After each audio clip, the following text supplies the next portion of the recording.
They like us a lot. They like us a lot. They like us a lot. You haven't even put intro on. We've just gone live. I have. I bloody well have. Well, you haven't, because we're live. Stacey hasn't even put us in. It's took it off. Has it? Well, big up, everybody. Hang on a minute. We'll try again. Hang on a minute. See if we can give you an intro on. Stacey's saying I'm live.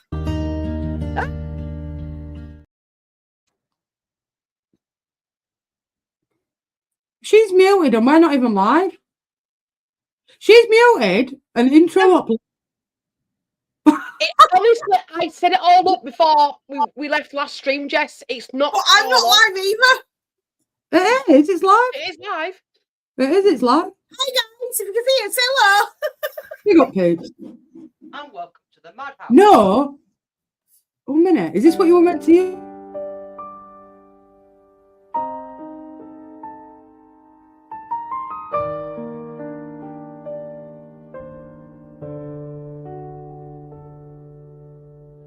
In the murk of twilight's glow, tales of horror gently flow through the annals of the past. Mysteries we seek to cast. In the shadows secrets lie, truth that time cannot deny.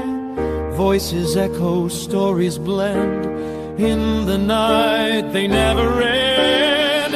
True crime tales that chill your spine. Cold cases lost in time.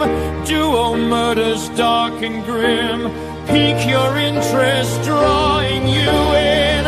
Every mystery left behind. Whispers creeping in your mind. Covering all sorts of crime. Stories twisted but sublime.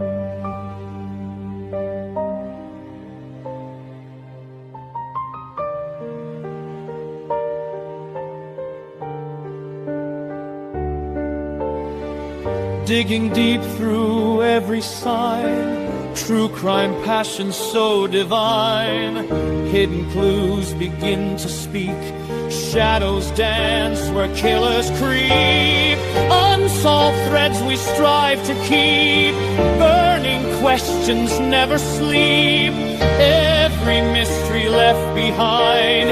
Whispers creeping in your mind. Covering all sorts of crime. Stories twisted but sublime.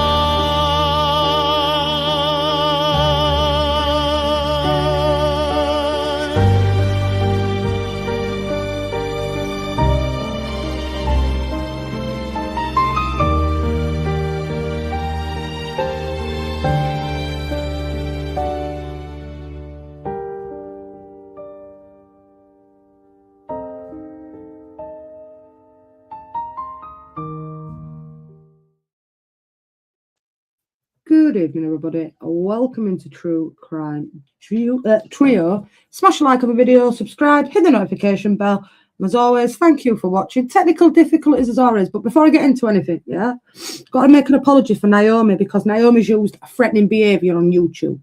So I'm going to make the apology for Naomi because Naomi shouldn't have said what she said. She's obviously caused me issues, and I will not be on the channel anymore because I can't have people behaving like that on this stream. So I apologise to anybody that were offended by that, including Ash, because I can't have that kind of behaviour on this channel. It's bang out of order. It's bang out of line. I block people in this channel for trolling, yet she's on here threatening people. I'm not having it. It's not going to happen anymore. I have been more than lenient when I'm on this channel.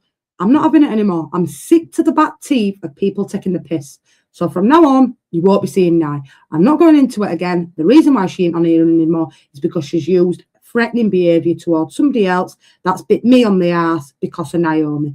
I have to think of myself. I've put a lot of time and effort into this channel, a lot of my own money into this channel, for her to come on here and not listen to what I say and be fucking rude, yeah? I said it 8 times. My mum's even pulled me on it when I went downstairs. 8 times you told her to leave it, and 8 times she just carried on. She won't be knocking anybody out.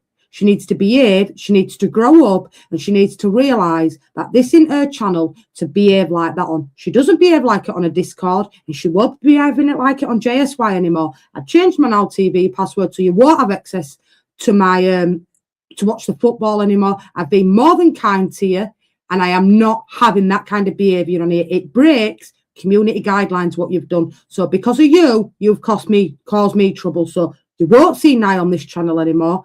I'll make it clear once and once only. That's why Naomi ain't on here anymore, because she cannot behave. I will not have somebody just ignore me when I tell them, leave it, and leave it. How many fucking times do I have to say it?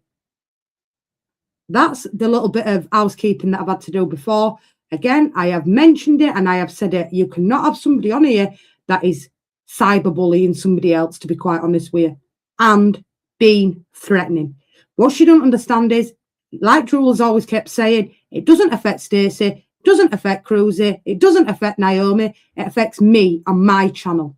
So because of her, she will not be on here anymore. I have been more than fair with her. Nobody else would have it on their channel. Do you think Savage, do you think Kate and Jim would have it on their channel? No. And I ain't having it on here. You want to threaten somebody? Threaten them on your own channel. You won't be doing it on here anymore. She is gone off this channel. Moving on. And I'm done now. I don't need to explain myself anymore. This is my channel. It's JSY Talks Football for a reason. Naomi can go do what she wants on her own channel. She don't behave like it on a Discord. She don't swear on it. She don't do it on her Twitch like it. So why do you feel the need to behave like it on my channel? It's enough. It's nothing to do with you. Like, it's nothing to do with me. It's Cruzy and Stacey's problem to deal with. If you think you're getting with Russell, you're dreaming. Simple as. You want to take the piss? You've took the piss too much out of me, and I'm done. Don't bother going into Now TV anymore, because it's all been changed, all the passwords. Josh will have it, and Josh will watch the football. Josh can behave. James can behave. These two behave. I've had enough. And that is it. We move on to the next. You can unmute yourself now. But don't you two be little bitches as well, because you both agreed with me. Don't mute yourself. Stop there. No, we muted so you could get your message out there. That's all. The reason I muted. You both agreed with me, so don't sit here like, oh, Jessie's just said this on her own. You've both agreed. I put my hands up. I'm with Jess. She was told. I'm with Jess as well. Stop. I even mentioned it to her. She didn't. So, end of the day, Jess. That's why I went live, because of her. She's been monetized. She's been told off about it. So, end of the day, you know. Russell, back me up, Jess. The intro and the outro was in the box before I came away from the PC. StreamYard fucking screwed us over again. I'm back. So please, nobody ask anymore where she is, because that's where she is. She's sin binned. I'm done. I've had enough. No, Jess, you've got her backing, because she was told to stop. She didn't stop. I've had enough. She kept going on and on and on. So. StreamYard did us dirty, guys. No, StreamYard did us dirty. The intro. I just didn't give you an intro for some strange reason. Because it was already in there, and it just completely deleted it all. This happens my head in. Go for so, chicken edge. It's literally in the fucking toilet. It's true, isn't it, Russell? You didn't put it in. Facts. I'll fucking do it in tomorrow. Big up, Paige. Emma, I'll drop you a message after stream, sweetheart. Well, I'm glad you picked up on it, Jules, to be honest. Yeah, she got told. I told her as well to back off, and she wouldn't listen, so. Sometimes you have to make hard choices in life, and that's one of my hard choices in life that I've been more than fair. It's not gossip, it's the fact that she feels like she can break YouTube violations on this stream, but what she's done is she's cost me a full stream. Yeah. So, are you going to pay me for what I've lost now? No. So now you can go. She's not lying, she has been struck for that video. Yeah, we have seen the evidence for anybody says, no, she has. We've seen the evidence to prove it as well. So I'm not fighting with anyone, Jules. I've said what I've needed to say. I've done what I've needed to do, and I think I've been more than fair. Can't have that on here. I could put my feet on my desk and relax. I've got a cushion under mine. Right, big up Vindas anyway. Moving on to crime anyway. That's my little bit of housekeeping done. I'm sorry if you like Nye. I do personally like Nye, but I have to think of the channel and the greater good of it, and I'm not losing my channel for Naomi. I'm sorry to say it. I don't think that much of a to lose 2 years worth of hard graft. And at the end of the day, what else I am blocking people out of here for trolling us, yet she can sit on here and threaten people. No, not happening. It's done. We move. So just to let everybody know, if somebody asks, you can tell them. That's where she's. Yep. I don't have to repeat myself every day where she is. She won't be on here. No, Jules, I think I'm more than fair, yeah. I think I'm a nice person. I think I give a lot of people a lot of credit, yeah. But you can't keep having that sort of behaviour. And when people are just deliberately ignoring you, it's cost me. It ain't cost now. It's cost me. And I have to think of myself. You know what I'm saying? And if you can back yourself up, then that's fine. But don't do it on here because you're breaking YouTube guidelines. It's threatening behaviour. It's cyberbullying. And if I lose my channel for now over one comment that I haven't even said, I'm sure you lot would be as pissed as I am. But anyway, we move. We move. We move. So before we do get into it, does anybody know anything about Robert Napper in the chat? Yeah. In fact, it comes to a point where Tony went, what's your discussion tonight about? I went, hang on, I forgot his name. I know the background, so I told him the background and I told him the name. Agreed. I do, Kev. And I it's just the fact that, right, how can I contradict anybody for coming in and trolling us if I'm going to allow that on here? And it's cost me, Kevin, to be fair. And I don't need it anymore. I don't need it. I really don't need it anymore. I've had enough. You know, I've got to a point where I've just had enough. I've had enough. And I think I've been more than fair if I'm honest. Mm-hmm. You know what I mean? It's too much for me. I know absolutely nothing about this dude. Don't you? Nope. Ooh. If you're eating, finish eating, peeps. That's all I'm going to say. I've eaten already. I've got a strong stomach, Jess. You should know about it. But when I found out you were doing him, I thought, you know what? I won't research. I'll wait until the presentation. Okay. He's not a very nice man, I will say that. No, not at all. So I am going into this totally blind. I'm surprised. I thought you might have researched this, Dave. I'm really shocked. No, when Jess said his name, I said, I don't know him. Now, his face is familiar. He's probably been like a few crime pages, but I've not actually physically know about him. Love you. Oh.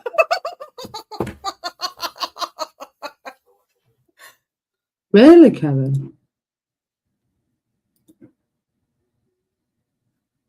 Exactly.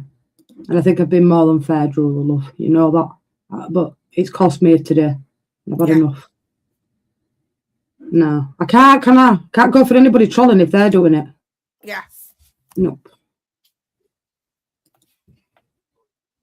Good evening, Si. Fuck knows, but I'm sure we'll get into that. Big up, Si, mate. Hope you're doing well. Big up, Jules, as well.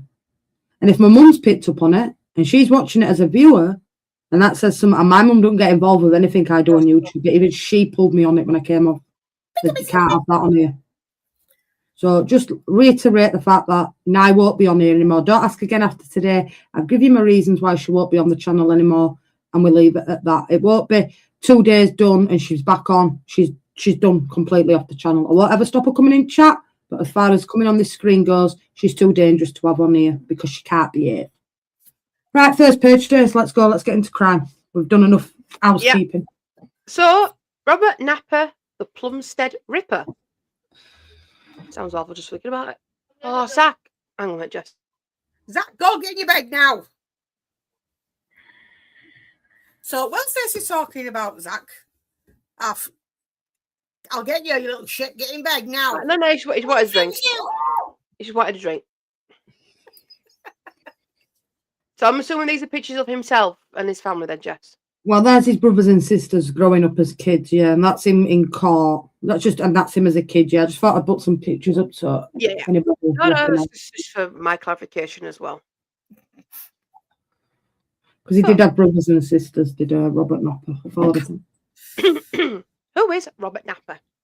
Robert Clive Napper, born 25th of February 1966, is an English serial killer and rapist.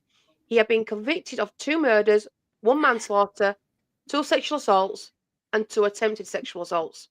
He was sentenced to indefinite in detention at Broadmoor Hospital on the 18th of December 2008 for the manslaughter of Rachel Nickell on 15th of July 1992. He was previously convicted of the 1993 double murder of Samantha Bisset and her daughter Jazmine Bisset.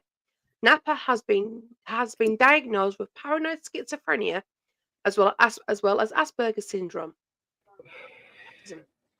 Let's just say, wasn't a very nice man, but he wasn't all there neither, shall we say? No. Yeah. But yet again, as you'll see in this one, the miscarriage of justice by the police in this one is absolutely amazing. I can't lie. Oh, lovely. I forgot to book myself. Yeah, there's one for you. I can try.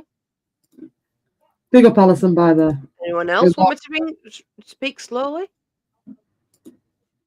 Just don't speak at all. No, no. Sorry. I got light in the It's morning. Yorkshire. We talk fast. Yorkshire. It's how we Yorkshire. talk, we talk fast. How we talk. If it's great, it's Yorkshire. It's okay. Thanks, Jules. I did this one, so can you see it writing? Good. Yes, yes. I don't need my glasses on. Napper was born in London on February 25th, 1966. His father, Brian, the driving instructor, was physically abusive to his wife, Pauline, and to all four of their children, of which Napper was the oldest. After they divorced, the children all went to foster care and underwent psychiatric treatment. Napper, who was 9 years old at the time of the divorce, was treated for 6 years. During the examinations, he was diagnosed with Asperger syndrome. He was also later diagnosed with paranoid schizophrenia and suffered from grandiose delusions, believing himself to be a Nobel Prize winner, a well-educated millionaire, and had a master's degree in mathematics. Which he didn't have any of them, by the way. Oh, he had No, it ain't a made-up story, by the way. Go check Robert Napper out and you'll find that this is No, all... it's not a made-up story. It's true. I won't sit on here and make up stories like that. It's not story time, you know. it's No. crime night. Crime night. So just put Robert Napper into YouTube. I'm sure you'll see him. And I think everybody in chat can back us up that this guy is real. He is real. We'll just See say, what you you know how crazy to think you've got a master's degree, a well-educated millionaire and a Nobel Prize winner. Oh, right. No, it's this. Bye. Pissing about Troll. tonight. Gone. I couldn't see it. AI. How can you AI Robert Napper? Can you please tell me that? You can't. See you later. Anywho. Back All to right, the I'll story. keep it in normal pace then. Back to my usual pace then, guys. When he was 12 or 13, he was sexually assaulted by a family friend during a camping trip. As a result, he became incredibly timid and introverted and started bullying his siblings and spying on his younger sister when she undressed. Mm-hmm. At 16, Napper left school for a catering course and had a bunch of menial jobs. 2 years later, his mother threw him out when she could no longer put up with his behaviour. At the time of his arrest, he was working at a plastics factory. His first criminal offence was in 1986 when he was fined for carrying a loaded air gun, but over time, he escalated to peeping and flashing and eventually sexual assault. Wow, watch his own sister. Wow. Yeah, but Genuine look at him, reactions, right? guys. When he was 12 and 13, though, he was sexually assaulted by a family friend. Yeah. I could tell you two ways that. So you got to look at it like that and think, did that trigger him off? Yeah. That's what I mean. When it comes to that kind of thing, it can turn someone either way. They could either go down the same route they went down, as in assaulting someone else, or they'll just get on with their life and use that experience to better themselves or to help others. Or not talk about it at all. But a lot of kids got taken into foster care. I think they all got taken into foster care, actually. Yeah, Yeah, they And then did. they came back out, she got them back. But I know, like, when you're spying on your sister for a kill, it's quite deranged, isn't it? Let's be honest, Cruzy. There's something not right, isn't there? Oh. Fuck that. In it, Ruler. Must be night at fucking trolls tonight. Yeah, just fuck them. Just ignore them, Ruler. Yeah. We like his He crime. didn't do much of his life, did he, really? No. From 1989 to 1992, Napper is known to have sexually assaulted two women. Sorry. and to have attempted sexual assault on 2 more. The first was a 31-year-old woman who was sexually assaulted at knife point in her Plumstead common home in front of her 2 children in August of 1989. In November, Napper's mother called the police and told them her son had confessed to a sexual assault, though he wasn't linked to any attack and wasn't even questioned. Wow. So his mum rang the police up and said that he'd admitted it. And they couldn't find, because they thought he'd attacked somebody on Wimbledon Common, they didn't take any interest. It was just off Wimbledon Common. The house backed onto Wimbledon Common. He got in the house and sexually assaulted her in front of the kids. And he even admitted it to his mum. His mum rang the police, and because they couldn't find a record of it, they took it no further. Yeah. Wow. How about that? And this was before he escalated. Yeah. In March of 1992, Napper attempted to sexual assault 2 17-year-old girls 1 week apart on the Green Chain Walk in May. He was more successful. He was more successful, sexually assaulting a 22-year-old woman in front of a child in the same area. Napper is suspected to have been a serial rapist who was active in the area and was known as the Green Chain Rapist. Those attacks are believed to date between 1990 and 1994. Though Napper was questioned in connection with the sexual assaults, he was eliminated as a suspect. In August of 1992, the police had twice been tipped off about him by neighbours who identified him from a photo fit and asked him to give a blood sample. Both times he failed to turn up, but after a few weeks he was let off the hook anyway because he was 6'2" tall, and the rapist had been described as 5'7" tall. Yeah, but yet again, police not doing the work. So we have turned up the blood sample twice, and they haven't followed that up. Why haven't they followed that up? And then because we can all look, when you look at a person, you might say they're 5'4" or 5'5". So that means, because a witness said this, that means that you don't go back and interview. How piss poor is that? Come on. It's just stupidness. And it's not like it wasn't a lot more better than back then. No. In October the same year, he was arrested for stalking a civilian employee at the Plumstead police station, and his apartment was searched. Even though the police found a 22 caliber pistol, 2 knives, a crossbow, a cache of ammo, as well as several maps with markings, notes about how to bind and restrain people, a diary filled with suspicious entries, and a blonde woman's fitness card. He was only charged with the firearm violations. Worse yet, even though a psychiatric report described him as, without a doubt, an immediate threat to himself and the public, he was only given an 8-week custodial sentence and no further inquiries about the search were made. Wow. So he actually told business that he was a danger to everybody and to himself. And they give him 8 weeks for that firearm, and that was it. Nobody ever followed up on it. So basically, he'd have done 4 weeks, say, because he got 8, so he'd have probably done 4. And then he was just let out free to go. How crazy is that? That's crazy. Yeah, 4 weeks. Even if that, 3 weeks, possibly. And I mean, look what he's got: a pistol, knives, a crossbow, ammo, and he does 8 weeks. And then he's got maps with markings. Card. And they don't do this. And there's a psychiatrist saying, look, this guy's a danger to himself, he's a danger to the public. And they don't do anything about it. That's just lazy policing. That's so complacent. It's unreal. Yeah. Yeah. Come on. Rachel Nickell. Well, that's the first one he went for and killed. But right, okay. So this is the first victim then. He showed no mercy but he did it in front of baby. They were walking through park. The baby was there. She was walking a dog and little one with her. Yeah. And he hid in bushes and got her. Yep. Rachel Jane Nickell, 23rd of November 1968 to 15th of July 1992, was a British woman who was stabbed to death on Wimbledon Common in southwest London on July 15th, 1992. The initial police investigation of the crime resulted in the arrest in controversial circumstances of an innocent man who was acquitted. Her killer, Robert Napper, was identified by a later police investigation and convicted in 2008. Nickell was walking her 2-year-old son on Wimbledon Common when she was stabbed 49 times in the neck and torso and died at the scene. A lengthy police investigation to find the perpetrator followed, during which the suspect was wrongfully charged and later acquitted before the case went cold. Wow. So what it was with him is, 49 times. Yep. well, yeah, and he obviously sexually assaulted her as well. But at the time, there was another bloke walking through park at the time, and police decided to honey trap him.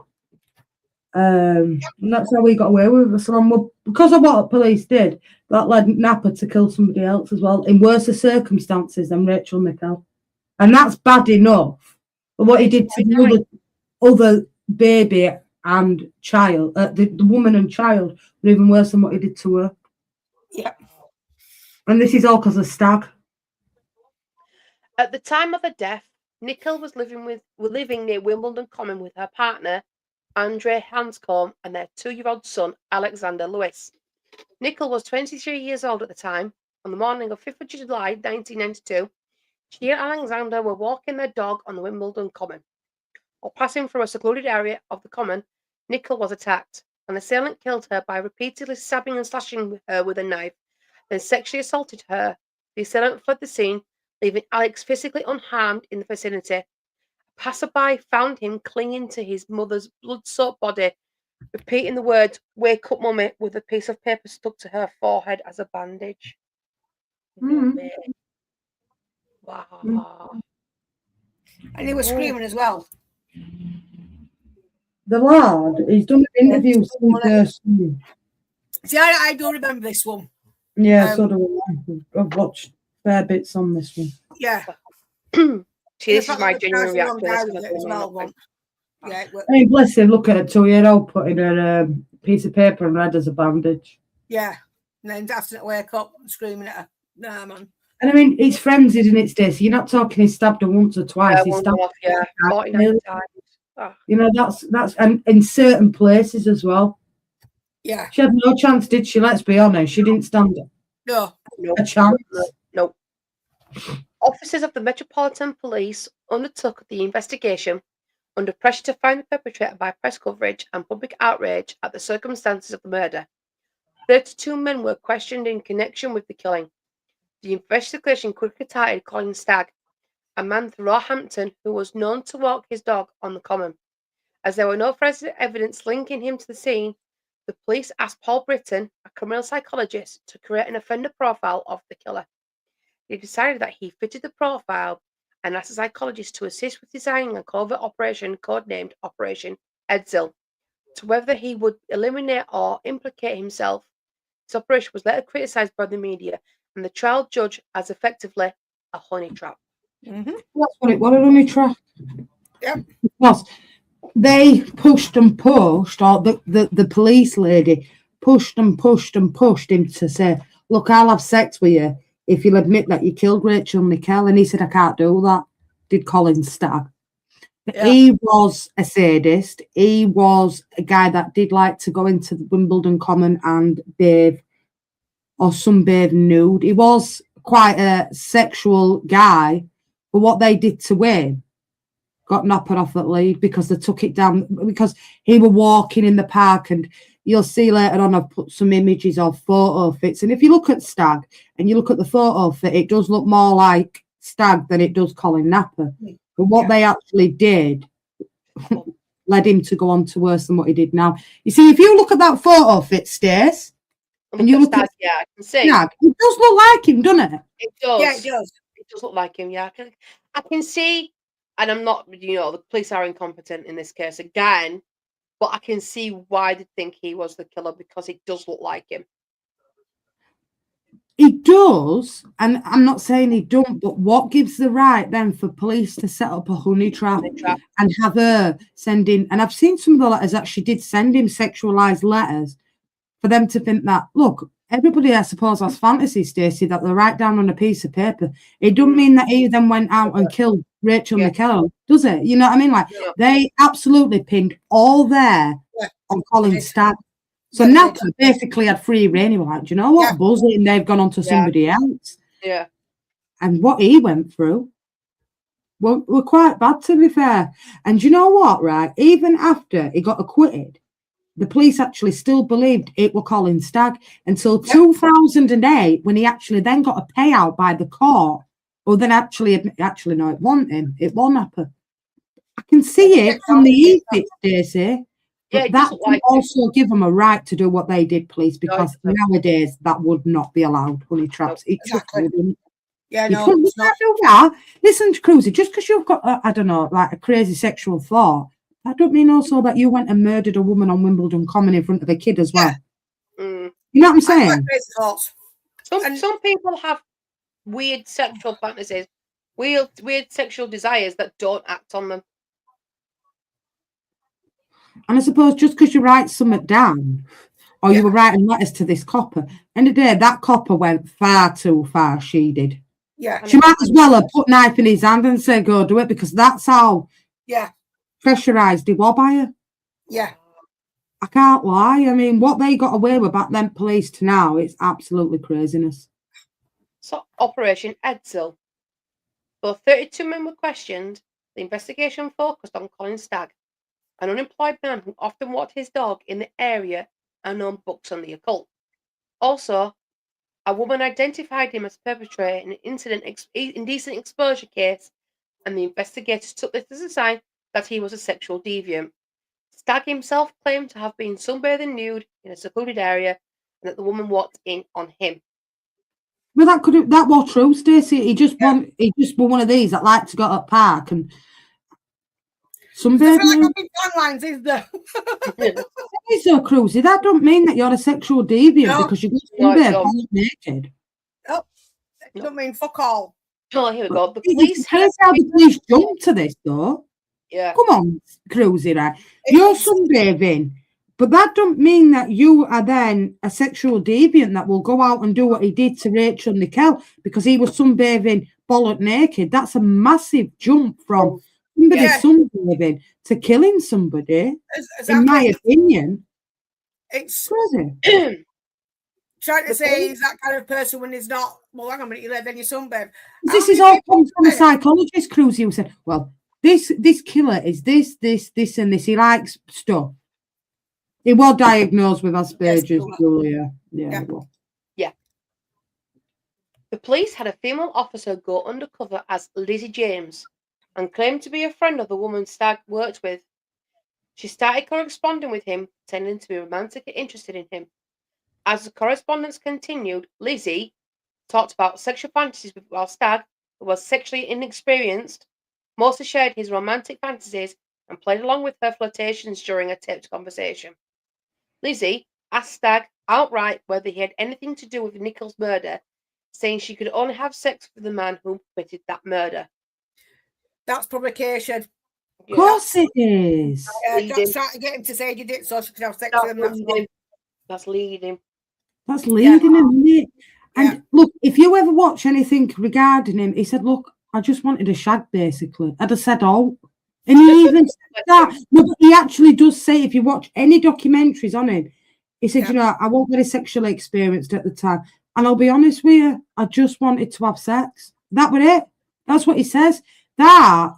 What she's saying there was, I'll only have sex with you if you admit to that. That's propagation. That's putting words into his mouth. She's putting words in his mouth, exactly. And you know what? They know how shameless the police were. When they arrested Colin Stagg, they actually brought her into the interview room in front of him to see his reaction. If you put real crime in and you put his name in, there's a documentary on him, Colin Stagg. Yeah. Watch it. Because they've even got the interview where he's sat in there getting interviewed by police and they bring her in, that Lizzie James. They put her in front of him. They say, actually, this is who you've been talking to. Come on. Now, how the fuck they got away with what they got away with is beyond belief. And every case we have done on this channel, I'll be honest with you, every one of them's had a miscarriage of justice in it with police or policing. Have you watched it, Drula? You see what I'm saying? Like, how much do you felt sat there knowing that he'd put all this stuff into letters for them to say, well, actually, It were all made up, basically. We just wanted you to admit that you'd killed her. And do you know what the sad thing about it is that guy could have gone to prison for the rest of his life for something that he actually didn't do. Because it wasn't him. There's a difference between having a fantasy and going out and murdering somebody. And at that time, it's just called lazy policing. I'll frame whoever I want to frame just because it's easier for us. And I'm under pressure as If he well. did their job properly, he wouldn't have gone on to do what he did. It's a massive miscarriage of justice, and everything we've done on this channel so far, the police somewhere have had some complication in it and fucked up and not done their jobs properly. It's lazy policing. It is. I mean, unless I've got my hand myself and go, guilty. Yeah, but the thing is, Kev, he didn't get paid out till what, 2008? It takes such a long time. Do you know what? That's what pisses me off. They accused me of doing something they did wrong. They didn't do fuck all. They got put in prison for something they didn't do and getting paid out. Because he spent 13 months on remand. Yep. I think he did, didn't he? Spend a fair bit of time on remand. He did. An undercover policewoman from the Metropolitan Police Special Operations Group, SO10, contacted Stagg Pos as a friend of the woman with whom he used to be in contact via a Lone Hearts column. Over 5 months, she attempted to obtain information from him by feigning a romantic interest, meeting him, speaking to him on the telephone, and exchanging letters containing sexual fantasies. During a meeting in Hyde Park, they spoke about Nickell homicide. He later said that he had only played along with the topic because he wanted to pursue the romance. Profiler Paul Britton later said that he disagreed with the use of the fantasy-filled letters and knew nothing of them until after they had been sent. The undercover officer won Stagg's confidence and drew out fantasies from him that psychologist Paul Britton interpreted as violent, but he did not admit to the killing. Police released a taped conversation between the police officer and him in which he claimed to enjoy hurting people, to which he mumbled, "Please explain, as I live a quiet life. If I have disappointed you, please don't dump me. Nothing like this has happened to me before." She went on to say, "If only you had done the Wimbledon common murder, if only you had killed her, it would be all right." He replied, "I'm terribly sorry, but I haven't." Stagg was nevertheless arrested and charged on the basis of claims that he had described aspects of the murder scene that only a killer would have known. But he didn't actually describe anything from that murder scene. Nothing at all. Yeah, all right, you have fantasies, Stacey, right? But you've got to think about it. If you're a bloke, right, and you haven't been laid for a long time, you're going to agree to anything, more or less, if you're wanting to get your leg over. Come on, Cruzy, they think different to us blokes. Yeah, they do. And if they're trying to play, of course they're gonna. We all know that. And then what makes me laugh is, just because this psychologist interpreted it as violent, it doesn't mean that he went and did that. It's like reading his diary, isn't it? It's like in a diary and somebody reading it. Isn't it? Like your own private thoughts. Yeah. But that means you've gone out and done this, that, and other. Like, I'm sorry, but how they went round this Operation Edsel were absolutely disgusting. I mean, you can't. This won't happen nowadays. No, that's like me when I was married first time round. That fuck is gone anyway. I had thoughts about what to get rid of him because I was scared to leave. How do I survive and get rid of him? I went through there of what to do to get away from him. Do you know what I mean? But I never did it. And then he says, "No, look, I haven't done it," and she's still like, "But if you had done it, I'd have slept with you." I mean, you're telling me that's not provocation on? It's provocation. It's putting words in his mouth. Exactly. It's absolutely crazy how she. Yeah, exactly, Drew Lorette. And honestly, right, if you read about him, he even says it. Look, I want sexually experienced, and basically, I just wanted to get my leg over. Yeah. And then when she's saying there, well, if you had done it, I'd have slept with you. Like, oh my God. Yeah. And I know families in the chat. Emma Knight again. You know, Emma's my niece. Even though it's only by marriage, but we are family, and she's always been my niece. You know, and she knows bits about what I'm. But yeah, it's like what I went through with him. If I had left and got the support I needed when I left, would I got to that point where I did something that and I thought about it, about stabbing him and all sorts, but I didn't do it. Don't make me guilty. I mean, it wasn't just letters cruising, was it? She was meeting up in parks with him and going to picnics with him. And, you know, there were like 5 months of constant fucking thing with her. Yeah. They never let it, she never let it go, did she? This one just right. It was constant on. Now, so for 5 months, they but more or less put all their time and effort into focusing on him, whereas Napper just was sat rubbing his hands thinking, look, we moved, you know what I'm saying? Well, this is true. This is true. And then it makes me laugh. Psychologist Paul Britton interpreted it as violent, but I suppose what they were putting in them letters is what he fantasized. So maybe they were violent, but that doesn't also mean that he went and did what he did. No, it don't mean nothing. You know what I'm saying? I mean, yeah, what did she get for doing it? You know, what? It all went very quiet on her, didn't it? You'd never heard what happened to her after this investigation. No. It all kind of went hush hush. And if she's working for SO10, that's quite high up, isn't it? It's not like she were working just for normal police, like. But you never heard anything after that. No, you didn't. It all went very quiet, didn't it, regarding her? Yeah, it did. Well, I mean. There's guys we talk to in here. I mean, how would they feel if? I mean, it can happen to anyone. I mean, male, female, you know, and because you wrote a diary, because that's technically what you've done. You've wrote a letter. It's like a diary. You write a diary. You put your thoughts and all your feelings into a diary. Somebody comes along and read it. Oh, but just because you've wrote it down on paper, don't mean you've been out and gone and done it.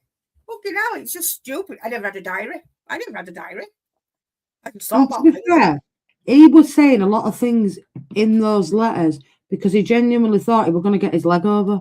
Yeah. And he even admits that if you watch the real crime documentary on him, he even admits that, look, I said what she wanted to hear because I wanted my leg over. Yes, because she was... 9 times out of 10, blokes would, and she was a nice looking lass, wasn't she, the copper? Yeah. She was a very pretty lass. He even admits it, I'm a loner, just me and my dog, and he had certain books that they automatically thought, well, because he's got those books, that means he's done what he's done. Yeah, all right, it might be a bit odd and a bit strange, but there's lots of odd and strange people out there. That also doesn't mean that they have gone and murdered somebody to the extent that he did. Yeah, no. It's weird how they can just, and still to this day, how they can go and do and charge it. Occult books, Stacey. Occult books. They had 4 or 5 books that when they went to search his house, you know, it starred on Pentagon and stuff like that. Because the profiler had said he'd had these sort of books, that they just were like, yeah, all right, it's him. Just because he had these books. Yeah. All right, yeah, and fair enough, he might have been a bit strange and believed in stuff like that. But it also doesn't mean that he's killed somebody. And I just think that is so poor. Yeah. It's like you can't have your own fantasies anymore without being exactly, whether they're right or wrong, Cruzy. People are allowed their own fantasies, whether we agree with them or don't agree with them, or we think, well, that's a bit weird. I want to be rich.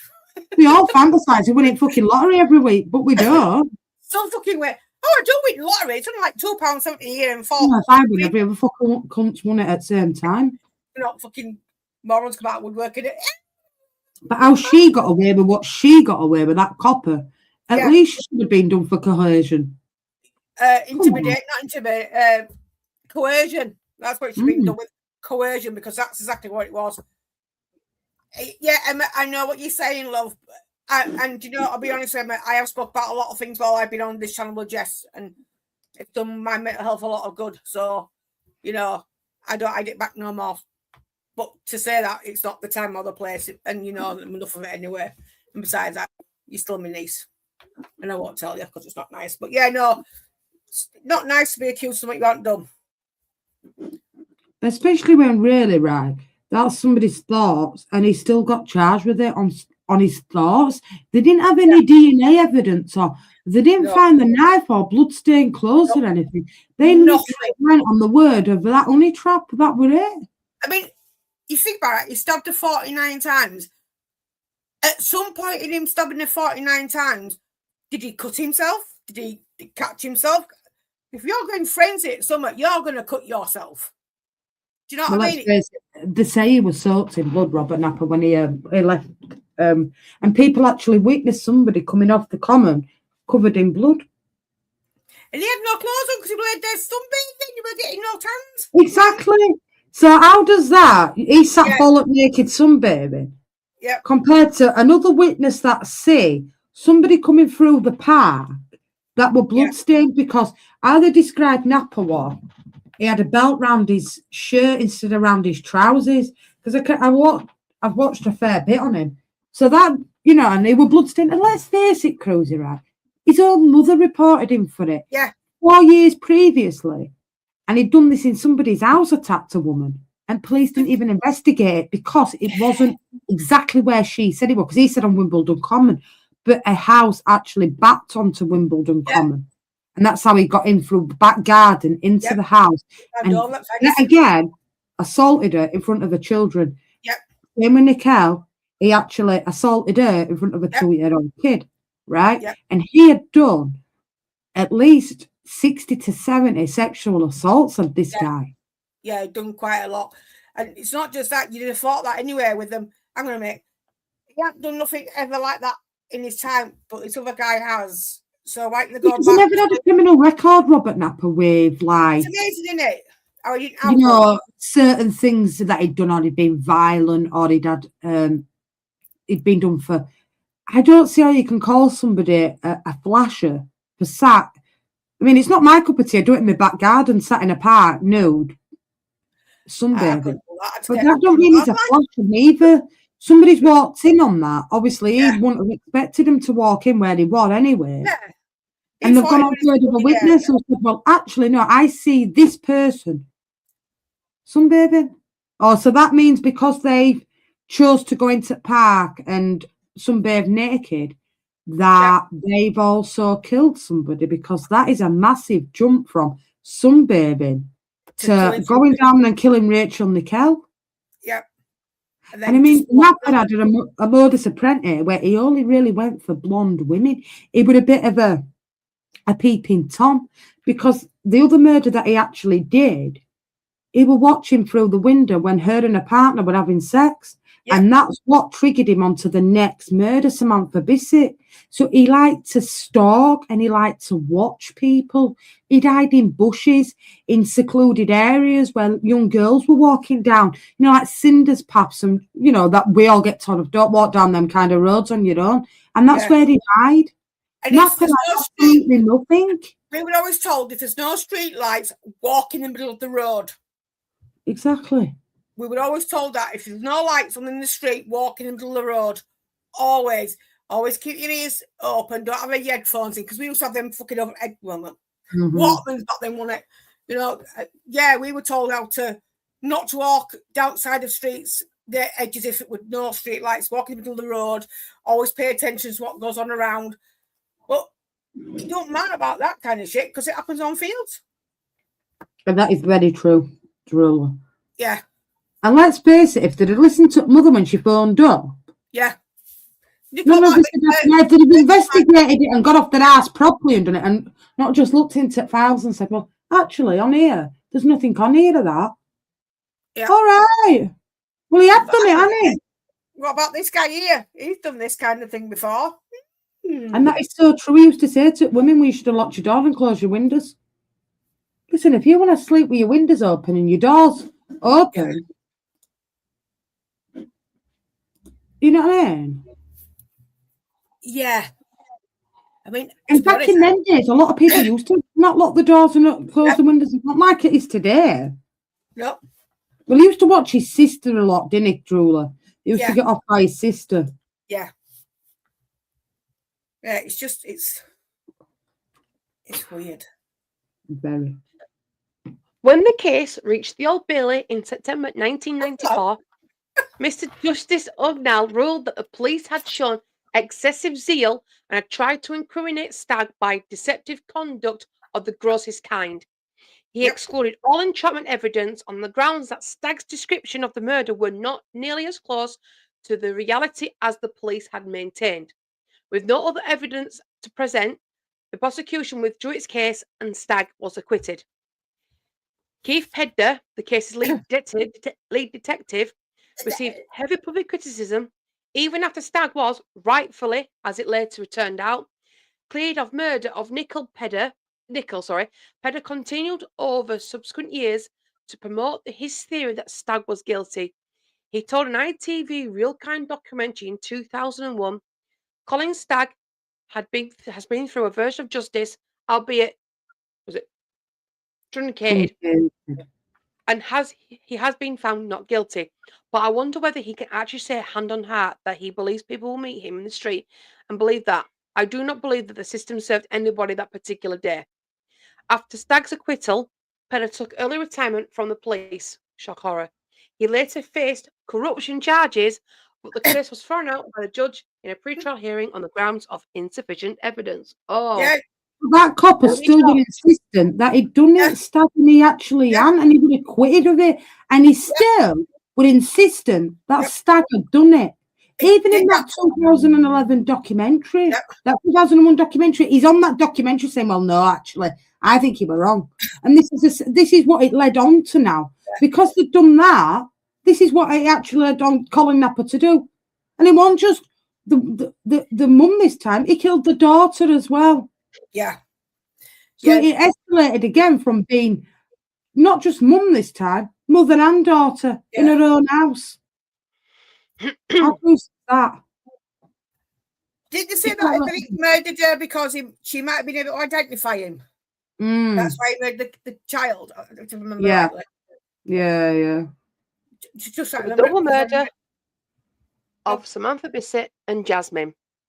Miss Bisset, 28, with her long blonde hair, bore more than a passing resemblance to Miss Nickell, was sexually assaulted and butchered 15 months after the killing on Wimbledon Common. On the 3rd of November 1993, Robert Napper forced his way into Miss Bisset's one-bedroom basement flat in Plumstead, stabbed her by front door, and sexually assaulted and suffocated Jazmine. He dragged Miss Bisset's body into the lounge, stripped it, and disemboweled the corpse, taking a part of it away as a trophy. Napper arranged her body on a cushion, stabbing, cutting, and carving her body more than 60 times, leaving her as if gift-wrapped like a present. The scene was so horrific the police photographer, who took 2 years off work. Napper, who lived in Plumstead, was a serial peeping Tom and rapist. Miss Bisset's fate was sealed after she failed to close the curtains while having sex with her boyfriend, Conrad Elam, in their living room. That's true. He were peeping on her. Caught for it, and that's why she ended up. Well, I'm not saying it's right. No. But that escalated even further, Stacey. Yeah. You know what I'm saying? Like, he got off of watching it, fair enough, but then he got into her house and did what he did. And I mean, that photographer, that ain't bullshit. He didn't work for 2 years. It was that bad. No, but that bad. He never worked for 2 years after it. He said every time he closed his eyes, all he could see what crime scene. In the meantime, in November of 93, hang on a minute. Joel has made a point. Asperger's makes them socially awkward. Because what's her name's got it, hasn't she? That just the chase. The trunch bowl. She's got it. You know, and Joel is right. It does make them socially awkward. So, it's strange, isn't it? It's weird. But when you think about it, Cruz, he might, but he never spoke to any of them. He never engaged with anybody, didn't Napper? No, he didn't. He was on his own doing all this. Yeah. You know, like hiding in the garden and watching them through windows and stuff like that. So in a sense, I suppose he was socially awkward in that respect. That's why I like my curtains and blinds closed at night time, because I always feel like somebody over back watching. I always have mine closed, to be fair, but this is even worse when you read this bit. Yeah, I know this. So in the meantime, in November of 1993, Napper invaded the home of Samantha Bisset and brutally stabbed her to death and eviscerated her body. He also cut out a piece of her womb and took it as a trophy. Afterwards, he went to the bedroom of her 4-year-old daughter, Jazmine, sexually assaulted and suffocated her, leaving her body in the bed and covering up as though she was asleep, and surrounding the bed with toys. Wow. Yeah. And we Oh, never dear. ever found that piece of her woob, neither that he took from Samantha's body. Never ever found it. No. Wherever that went. To kill the mother's bad enough, but then to go kill the 4-year-old girl. Yeah. It's and this, you've got to think, guys, if they'd have done the job properly and not concentrated on Napper when they did, she'd have still been alive now. If they'd have actually done the job properly. So it progressed from getting somebody on Wimbledon Common and doing what he did to Rachel Nickell to actually going twofold, which is a lot worse, this one. Cutting pieces of the womb out, killing a 4-year-old girl, all because they decided to honey trap somebody that was innocent. Yeah. How the police could live with themselves after what they'd done, personally, I wouldn't be able to live with myself. I would have had nightmares. Yeah. At it. And it's beyond belief what he did. Perpetrator of the Bisset murders was nicknamed the Plumstead Ripper, even though Britain worked the case as well as the Nickell murder and the Green Chain sexual assaults. He didn't connect the cases. When Napper's fingerprints were found on the Bisset crime scene and matched to the police records, the police arrested him. In May of 1994, he was charged with a double murder. In October the following year, he pleaded guilty, claiming diminished responsibility or diminished capacity. Sorry. He also admitted to 2 sexual assaults and 2 attempted sexual assaults on the Green Chain Walk. Held at high security Broadmoor Hospital, he was also questioned about the Nickell murder in 1995, but denied any involvement. No, she was a copper driller. She worked for police. Yeah, just He got away with it, really, didn't he? Because he never went to prison, didn't Napper. He got diminished responsibility, and he's still in Broadmoor to this day now. And when they interviewed him in 1995, and he said, "No, I didn't do it," that was it. It wasn't like they investigated it. He said, "No, I didn't do it," and that was it. They walked away because they thought, well, to be fair, you're never going to come out of prison again. It's not like they pushed it to investigate it, see if they could find if he had done it or not. They kind of just took his word for it at that time and went, "Do you know what? He's never really going to come out. He's not mentally all there." And he'd done a hell of a lot more than those 2 sexual assaults and 2 attempted. They reckon he did about 80 sexual assaults, proper. And probably about another 25 attempted. And he got away with it for years and years. And nobody batted an eyelid. It's only because his fingerprints were caught and he'd been done for that firearm in 86 that they actually got him. Because if not, God knows how many more he'd have gone on to do. Seriously, crazy. Unthinkable. It's really unthinkable how many more he would have gone for. Wow. Meanwhile, Colin Stagg continued going through the legal system in his trial for the Nichols murder. During a committal hearing, the judge excluded any evidence the undercover operation produced, describing it as deceptive conduct of the grossest kind and calling it a honey trap, a kind of entrapment operation which isn't legally admissible in the UK. And the prosecution withdrew its case. In September of 1994, Stagg was formally acquitted. To the public's outrage, the police told Nichols' father they will keep the case open but not look for alternative suspects. So stop there, right? So they're still saying it there. It wasn't him. Yeah. We're not looking for anybody else. It wasn't him. So that they're even still saying it to this day then. Oh, well, actually, do you know what? We're not bothered about anybody else because it is Nichols. It is him that's done it. Even though they know it's a honey trap and even fucking judges saying, they're still saying, actually, we're not looking for anybody else. That is absolutely crazy. Do you know the amount of bent on blaming Stagg for something he didn't do. Crazy. The amount of shit he took from the press, from the public. They nearly had him hung up. Yeah. Who was it? It was awful. He got... What awful for him, yeah. Yeah, he couldn't go and nowhere. Police were still saying, do you know what? We're not looking for anybody else. Even though he'd been charged with what he'd been charged with, Napper, they were still insistent that he'd done that. Yeah. How fucking bad's that? And the copper had all 3 cases and never linked any of them. And yet, the similarities. Yeah, with each case. And how did you not spot them? As a copper. Yeah. You're working on all 3 cases, so you know the modus operandi for all 3 cases. You've seen all the evidence and you're not saying it. Do you know what? These 3 are very similar. Yeah, exactly. He thought they were all individual cases committed by, say, Napper done this one, Stagg had done this one, and then the Green Train sexual assaults were done by somebody totally different. Yeah. How Well, they're all poor done by the they'll same guy. police. Yeah. Very. Yeah. It's just such a miscarriage of justice that Stagg got accused of something he didn't do it, and the life he had afterwards horrendous. You know, and for the fact knowing that they had the cases in front of them and they could see there were connections between all three of them, and they still went for Stagg. Just a load of fucking lazy police officers that didn't do their job correctly, that cost people's lives and a child. And if the judge can see it and he's chucked it out of court, why can't the police see it? This is what I'm saying. You can't. It's just so poor. Yeah. Doesn't believe that if they'd have done the job right, Cruzy, and if they'd have done it in the first time in '86 when his mum rang police and said, look, he's come home. I mean, what kid in the right mind comes home and says they've done something to somebody if they haven't done it? And because it didn't fit the attachment area or the record was done on the street name, not on Wimbledon Common, they thought, actually, no, he's telling Porky Pies. So we're not going to investigate it. How many people travel to do a murder? You know, it's stupid. Oh, well, murders don't travel.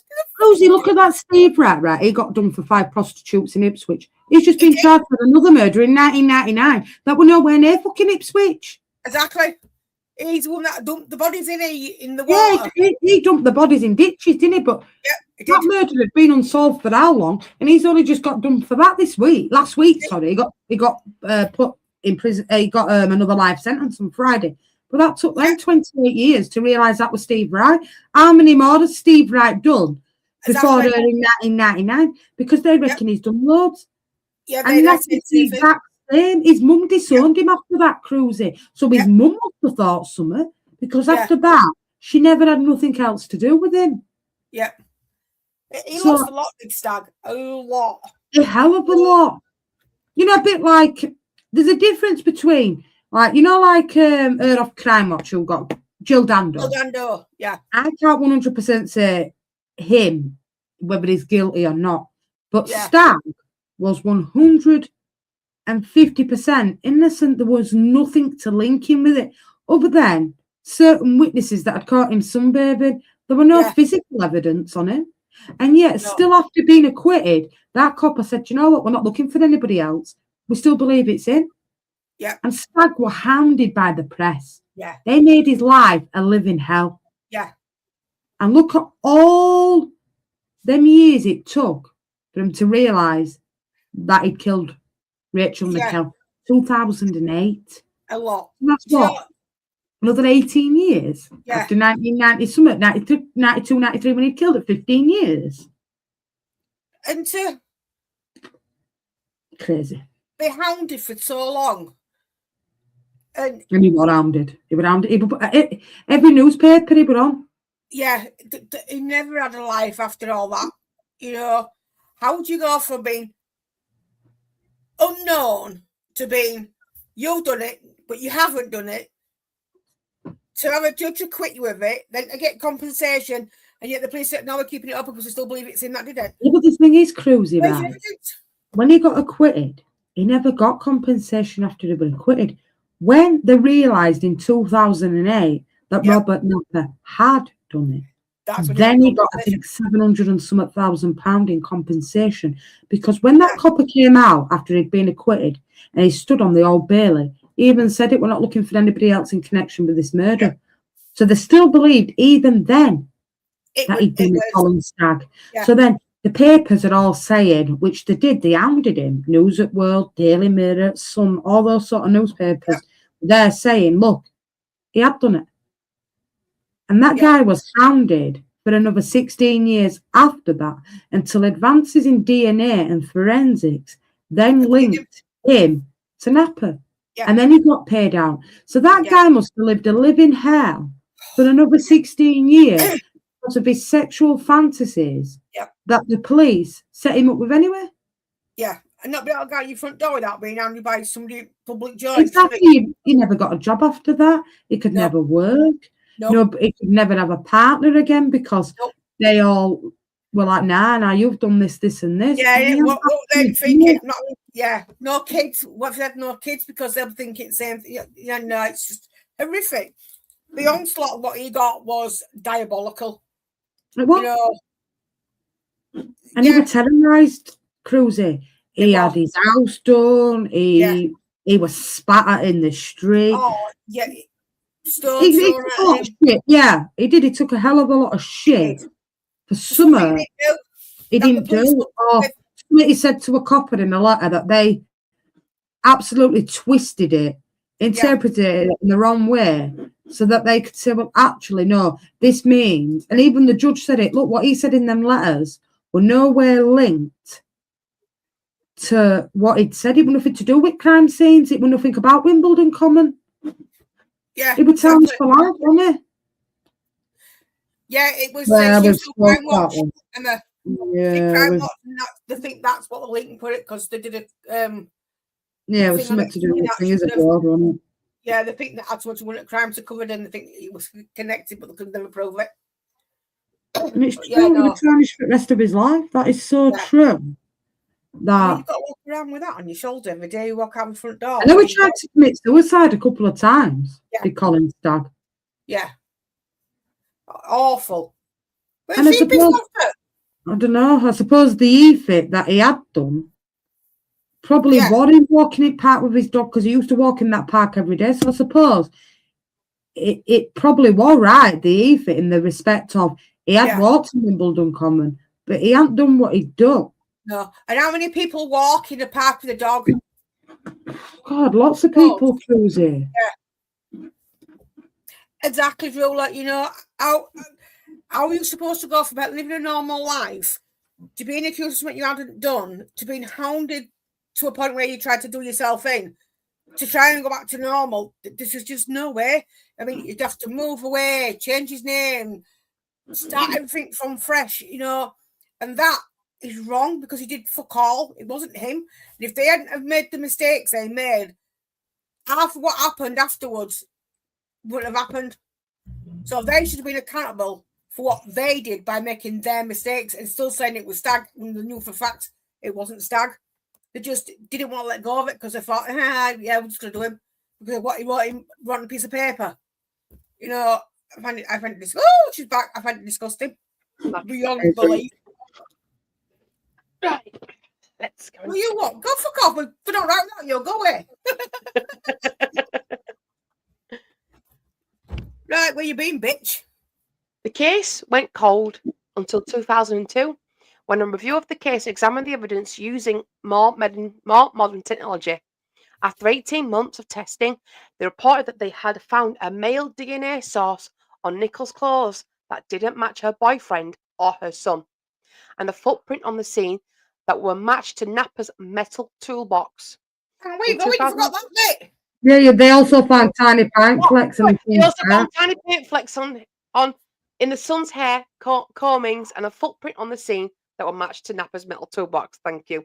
In 2004, the DNA evidence linked Napper to the case, and on December 18th... Just stop a minute. Listen, Niall, yeah? We're not talking football. Drula's politely asked you already. This is a crime stream. We don't talk about football in this stream. Maybe come back tomorrow. Drula's politely asked you. If next time, Drula will time you out. Simple as. Okay, yeah. Toolbox. Yeah. On December 18th, 2008, 16 years after the killing, he was convicted of manslaughter on the grounds of diminished responsibility. It is unlikely that he will ever be released. Exonerated Colin Stagg received a formal public apology from the police, as well as a record financial compensation of £700,000. Is that it? Sorry. Is that? Oh, sorry. We've got Ron Bloke now. Sorry. We apologise, Colin. It's only took us 16 years. We're sorry. We hope it hasn't affected you. Or your mental health. Or anyhow, 700 grand. Like fuck. That's a travesty. That is a travesty.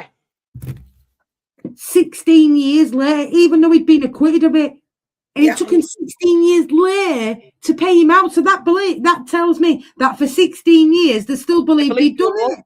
Yeah. Exactly.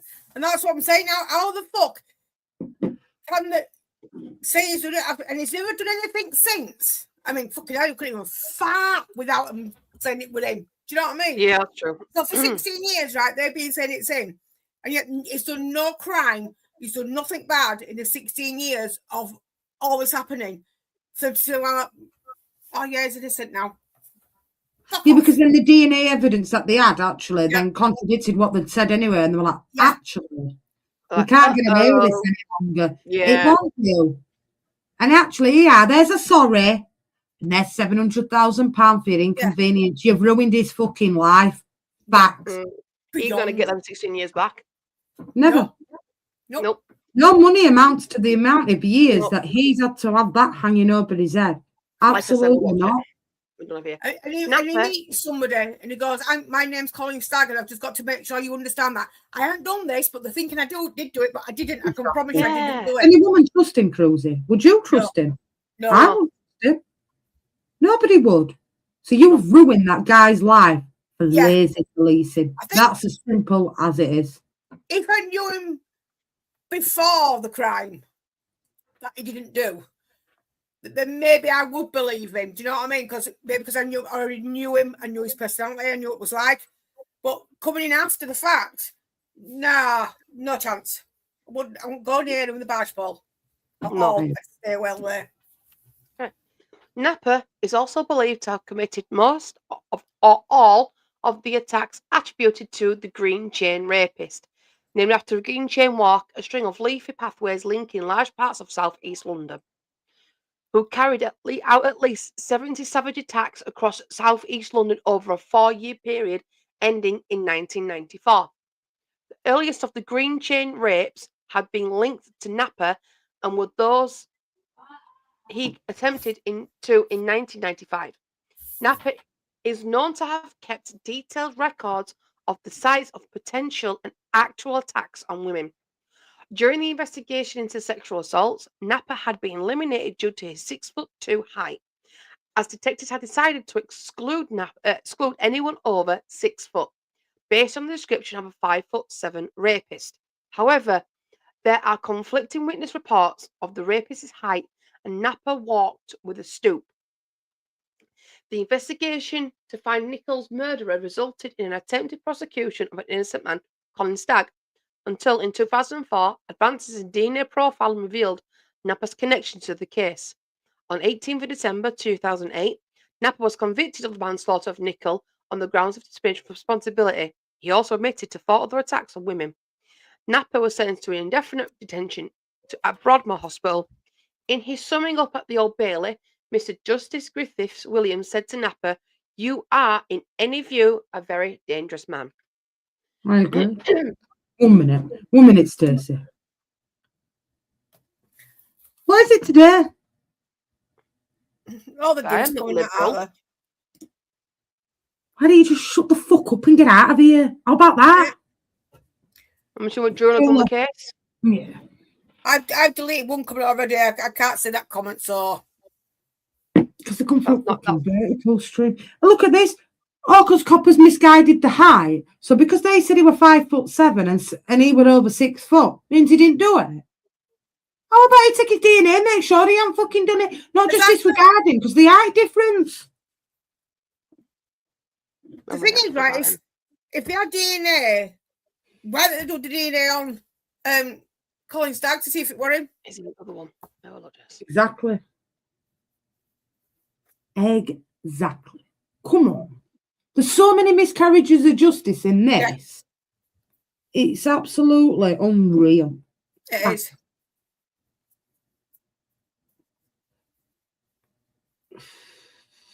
But he did. He used to have a map, Stacey, right? And if you watch the documentary, he had a map of like Plumstead, Wimbledon Common. And in red pen, he'd mark where he'd been and all the women that he'd assaulted in that time. And the map, I don't think I've put it on here, but if you watch the documentary, on the map, there's that many of these dots. And when they went back and checked the police, they actually found that all these women had been attacked there. How bad's that? Wow. Because he used to hide it in his toolbox.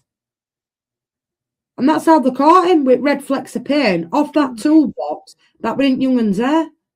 And when they went back and checked, this part, on this map, actually, there was a woman attacked there, there was a woman attacked there, and he'd attacked over 70 women. Yeah. Wow. A lot. I've banned them anyway, Jess, by the way. Big up. Napper's victims were usually young, pretty, blonde Caucasian women aged in their late teens to early 30s. He planned his attacks in great detail, marking locations of foxholes, paths, and surveillance spots on maps. During these sexual assaults, he would sometimes threaten his victim with a knife or choke them into submission with a ligature. Some of the victims were also attacked in front of their young children. When Napper killed his victims, he usually did so by stabbing them repeatedly and eviscerating them post-mortem. The exception was his last victim, Jazmine Bisset, who was suffocated instead of being stabbed and was not eviscerated. Bad, isn't it? Like that guy. And I mean, I know he's got Asperger's disorder, but in a lot of with Asperger's as well, right? Ain't that like how they like obsess as well? And that's how he was. Yes, it's a form of autism. Yeah, it was like he would, research it down to the last detail. Yeah, that's definitely an autistic trait. That constant obsession. Yeah, exactly the same. If he'll fix it in something, and my mum will tell you. So I can select a specific video, and you'll watch it over and over and over. Literally, not just 3 times. It's constant. Even about sweet, he'll go on about it constantly. As you know, yeah. As you know, you've all heard him. You know what I mean? So yeah, bloody hell, Zach's hard for. He never shuts up. Timeline. God, yes. How police missed chances to catch Robert Napper for the Nickell killing. August 1989, woman sexually assaulted in her home in Plumstead in front of her 2 children, believed to be the first of Napper's sex attacks. November of the same year, Napper's mother tells police her son has claimed to be a rapist, but officers find no record of the crime. March 92, 2 women sexually assaulted close to Green Chain Walk in southeast London. May of the same year, young mother assaulted as she walks with her daughter in a buggy in southeast London. I remember that one. July of the same year, Rachel Nickell murdered as she walks on Wimbledon Common, southwest London, with a 2-year-old son Alex. The killer stabbed her 49 times and mutilated her body in a frenzied attack. August again of the same year, Robert Napper is questioned about the Green Chain sexual assaults. After callers tell police he looks like an e-fit of the suspect. Napper is asked to give a DNA sample but does not turn up for the appointments, later dismissed as a suspect because he is too tall. They should have gone to him and took a DNA test. They should have done that. Exactly. They should have forced him. Yeah, why did we go back and chase him up for not having this blood test done? I mean, I thought I'd put this in to show you how much the police had actually missed and the opportunities that they had to get him before he carried on what he did. Because I know for a fact, if me or you or Stacey would have missed a blood test, they'd have been knocking on the door. Oh, yeah. Asking why we'd missed this blood test. So why would he any different? What? He was discounted because somebody said he was 5'7" and Napper was 6 foot? 6'2", yeah. Witnesses can get things wrong as well. You know, witnesses, can also get things wrong. But it will like, we'll just take their word as gospel because it really doesn't matter. Which is quite crazy to think that they have had all these opportunities, and if they'd have done the job in the 80s or late 80s, he wouldn't have done what he'd done now. You know, he wouldn't have gone on to kill Samantha Bisset. He wouldn't have gone on to do that on Wimbledon Common. It's absolutely gross negligence on their behalf, in my opinion. It's poor. They are responsible for their deaths, are the police, whether they like it or not. If they have had this fixation on Stag, could have caught Napper and got it done and dusted, but they were so fixated on Stag, it's their fault that they got killed. Yeah, agreed. Yeah. So September 92, Colin Stagg arrested as a suspect for the Nickell murder. He is questioned, then released. October 92, Napper is arrested after weapons found in his flat, pleads guilty and is jailed for 8 weeks.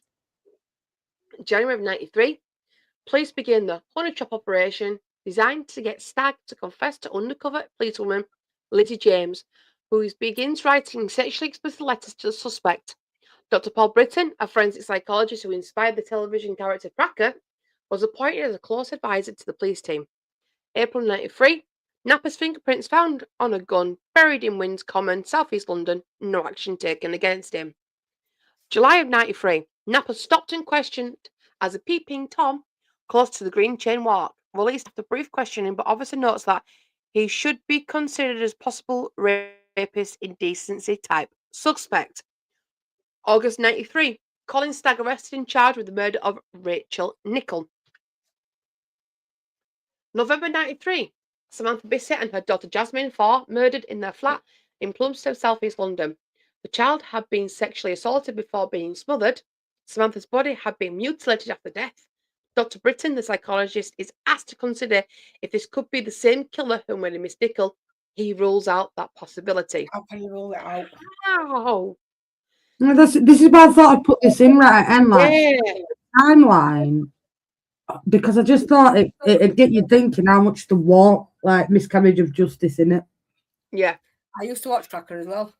May 1994, Napper arrested for the murders of Samantha and Jazmine Bisset after tests revealed the fingerprints in the murder flat, thought to have been one of the victims, matched his prints. July of 1994, 2 Green Chain rape victims pick out Napper as their attacker at an identity parade. September of 1994, Mr. Justice Ognall dismisses the case against Colin Stagg, saying the honey trap operation designed was an attempt to incriminate a suspect by positive and deceptive conduct of the grossest kind. Outside court, Andrew Nickell, the murdered woman's father, says the police are not looking for anyone else. There you go. November 1994, Napper interviewed for the first time about Nickell murder, but denies any involvement. So another year, October 1995, Napper pleads guilty to the manslaughter of Miss Bisset and her daughter. He also admits sexual assault and 2 attempted sexual assaults in 1992 and is sent indefinitely to Broadmoor High Security Hospital. December 1995, Napper interviewed about the Nickell murder again and denies ever being on Wimbledon Common. March of 1999, so a few years later, undercover female officer who laid honey trap for Stagg issues writ against police after taking 18 months off work and then retiring from the force early, saying she had suffered post-traumatic stress syndrome as a result of the case. Oh, Stop there a minute. So she suffered post-traumatic stress, and you don't think Napper did? You were the one that led him down bloody garden path. Yeah. She never worked after that, though. She never worked for police again. Never. Thing is, she knew Oh, what was quiet. I think she emigrated. Did she emigrate? I'm sure she emigrated. I think she went out to live in Australia. She emigrated, I can tell you that much. Yeah, she left and emigrated. She knew she was part of an injustice of crime and she just thought, fuck it. That's what I'm She probably got a big pension and she had a lot of money to live on. And I know she left Britain, left the police force and went out to live because she said she couldn't live. And I think because in the end, I think even she were like, do you know what? Even I've gone down the wrong road of this. And she couldn't live with herself knowing that they tried to entrap somebody else and he went on to kill Samantha Bisset. She couldn't live with it. And I know that she left England and went and lived in America, in Australia. She emigrated. The guilt. She couldn't live with the guilt of knowing that their actions led to a 4-year-old girl obviously being assaulted and smothered. And not just what he did, but what he did to Samantha Bisset as well, like taking a part of a womb. They never found that part of the womb as well. And he never disclosed where they left that. I don't want to know. I'm going to say this now. No, they never did. Because he got it for diminished potato stew. I don't personally agree with the fact that he got done for just manslaughter. But because he got manslaughter due to diminished responsibilities, in my opinion, he should have been charged with murder and he should have gone to a prison, HMP. But because he had schizophrenia, because he had Asperger's syndrome, they put him in Broadmoor and that was it. And it is bad. And I mean, he's been in there since 95, so what we on 2005? 31 years. I'll show you the picture of him, potato stew, right at the end where you won't recognise him. Not like the same person. It's bad. I think he should have got murder. It's a cop out. April of 2002, sorry. LGC Forensics asked to examine the scientific material producing profile.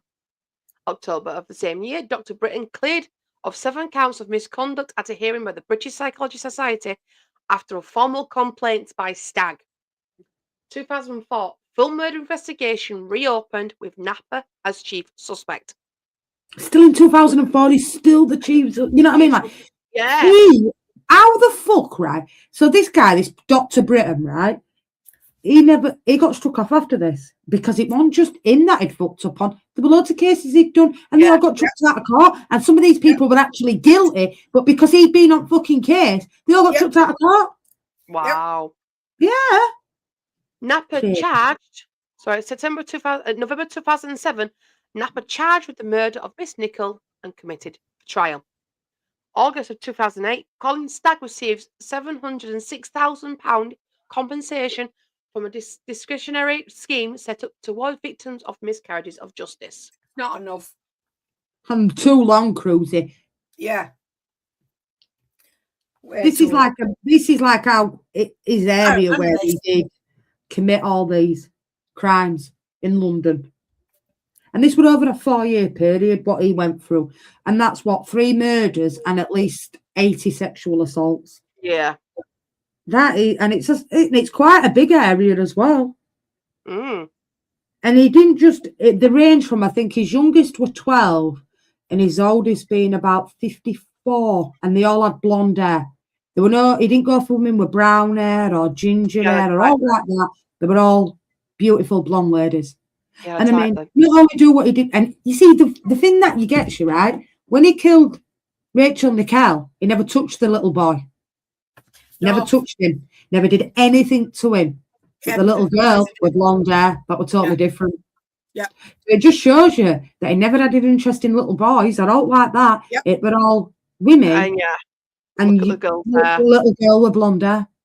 He was an absolute warped individual that unfortunately met the most fucking corrupt police officers that you could ever meet in your life.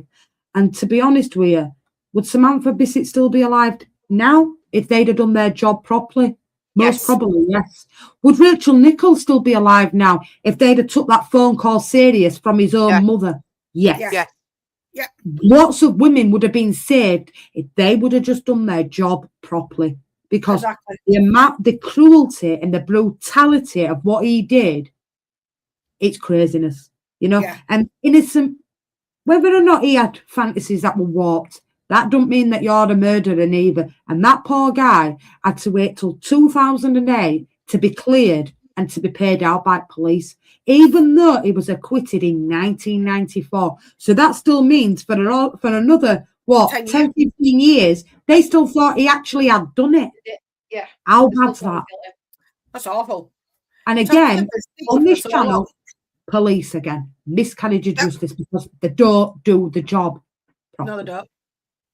They're too lazy to do it. Or it was like Kev said earlier, he was a bit of a weak link. Oh, we'll blame him. Won't matter. Yeah. Stag's a bit of a weird one. He likes to sunbathe in nude. All right, well, we'll pin it on them. And then, listen, sunbathing in nude is totally different to going and doing what he did. And listen, I suppose there's lots of people, or myself, or you, or Stacey in the time, are probably sunbathed in the garden naked, or had just a bra on and a pair of knickers to sunbathe. Does that mean we go out and murder people? No. How many tourist beaches are abroad that are nudist beaches abroad that they walk round? Absolute fucking incompetence by them police. And that man was an evil man. Not just evil, warped. Evil man. Yeah. I said that though. If they'd have done the job right first, they'd have still been alive. And it's their fault they're not. I agree. They should be accountable for it. Well, they tried to do them, didn't they, in court? Because there wasn't enough evidence. It got chucked out of court. They did try to do him the copper for corruption, but they couldn't prove it, so it got chucked out of court. No, they couldn't prove it. It should have got done. They should have got done for the fact that he turned around and said that they're not looking for nobody else, even though Stagg had been clear. That's slander, Cruisy, because he's been found not guilty. And at that time, the double jeopardy law wasn't in place. That only got changed later on. So when you got found not guilty, whether or not they thought you were guilty or not, there were no double jeopardy. So your sentence, it was what it was. You were not guilty. And you will find that many cases that I have picked on this channel regarding myself and English crimes, the majority of them, somewhere along the line, have got a miscarriage of justice or lazy police work in them. Fact. I can't speak for Stacey and America because me and Stacey do totally different crimes. But if they'd have been on the ball, it wouldn't have happened. And I feel so sorry. And you know what? Her lad's still alive now. The lad that were found against her body. And even he says it. If they'd have done the job. Do you know it was that bad that when Rachel Nickell were killed on Wimbledon Common, they even arrested a partner at the time and tried to pin it on him. Wow. Yeah, they tried to say it were him. And it wasn't him. And they even interviewed the little lad and tried to get the little lad to say it with his dad. And the little lad were only 2 at the time. Yeah. And he said no, he had ginger hair. He described somebody totally different to Napper, did the little lad. And they still didn't take the little lad's word for it. And no, it was him on it. You watch some of that. A couple of documentaries on it. It's the only one it's corruption and it's incompetence, in my opinion. One that I've got coming up where the police was stupid was John Wayne Gacy. And that's the only one that's on my head right now that I can think of where there was police incompetence. But see, the thing is, right, I haven't been funny, but how many things have gone to court because police have blamed somebody for something they haven't done? Yeah. You know, and it's not, and I'm not just saying back then, even now it still goes on. You know, it's just no wonder the people don't trust the police. I mean, things have changed since back then, where reason why women didn't report the rapes or the attacks is because they were ashamed to do so. You know? They weren't exactly compassionate, the police back then, were they? No, they weren't bothered. No, well, look at Jack Ripper. They weren't bothered because they were prostitutes. Yeah. And that is spot on. Yeah, he was. That is spot on, by the way. Wow. Yes, that is spot on, yes. The thing is, also, that it's just the fact that because they were female, they deserved it. No. That's why women did not report any attacks like that to the police because of the stigma that came with it. Oh, well, you must have been asking for it. Must have been wearing a short skirt. Yes. And that's how it used to go. Nowadays, it's not like that, which is... It's a bit better now because it were more men back in police force back then, wasn't it? There weren't as many women coppers back then. And now it's grown out and there's a lot more women coppers in the police force. But back in 70s and 80s, there weren't many women police. And I've told you, you look into Leslie Molseed, you look at Stephen Klitschko, he spent 16 years in prison for the crime he didn't do. And he told them, I'm impotent. Yes, I can produce semen, but I can't have children. They don't have any floaters. And he told them that. And even the witness, the prosecution wouldn't even call the doctor because they knew they'd say, well, he's impotent. And it took him 16 years, and that bloke only ended up with 6 months out, and he died. And I'm doing that. That's another one with miscarriage of justice. Look at the Cardiff 6, another one. They hadn't done it. Look at Stephen Lawrence. There's plenty of cases that you look at and you think, you know what? How has this been allowed to happen? Yeah, so much. But then again, you go back to women who were married, especially that era as well, 80s, early 90s. A woman couldn't go to a police court, or a policewoman go, or a man go, my husband's raping me. Well, you're married to him, so it's fine. He's allowed to do that. No, he's not. It's still the same. And that's what I came up against when I went to court to get my divorce and stuff. And I had to explain the reasons why we did a divorce. I said, well, domestic violence, rape. I said, and when told that rape comes with being married, he went, no, it don't. The judge was absolutely fantastic. I got my divorce. I got a year where he couldn't come anywhere near me, but he died. So lucky that he got it. You know what I mean? So it's changed since then. The stigma was always there. In fact, now the stigma's there, but not like it used to be. It's a lot more easier now. A lot more easy for women to report it. And men, You see, that's it. It's gone from the women being hard to tell what's happened. The men are the same.